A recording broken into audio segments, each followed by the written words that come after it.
యువగళం పాదయాత్ర తిరుపతిలో చేస్తున్న సందర్భంగా స్థానిక ఎమ్మెల్యే భూమనపై లోకేష్ నిప్పులు చెరిగారు.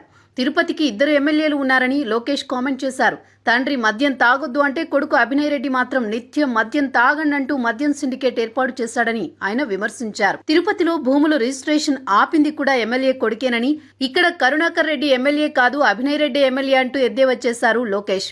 అభినయ్ తన స్నేహితులను రిజిస్ట్రేషన్ ఆఫీసుల ముందు కూర్చోబెడతాడని, బోరు వేయాలన్నా ప్రహరీ కట్టాలన్నా అభినయ్కు కప్పం కట్టాల్సిందేనని లోకేష్ అన్నారు.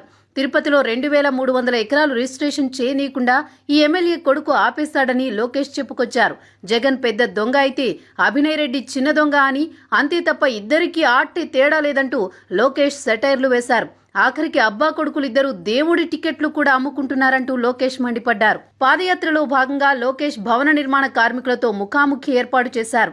ఏపీలో ఇసుక దోపిడీ ద్వారా జగన్ కు రోజుకు 3 కోట్ల రూపాయల వరకు ముడుపులు ముడుతున్నట్లు తమ దగ్గర ఆధారాలున్నాయని, ఈ లెక్కన ఏడాదికి 1095 కోట్లు, 5 ఏళ్లకు 5475 కోట్ల రూపాయలు ముడతాయని ఆయన వివరించారు.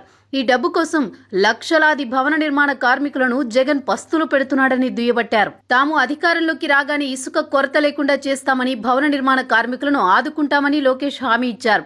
దిశ చట్టం ఎటు పోయిందంటూ లోకేష్ జగన్ ని ఉద్దేశించి కామెంట్ చేశారు. రోజురోజుకి జనం సమస్యల పట్ల లోకేష్ చూపిస్తోన్న శ్రద్ధ అమోఘం.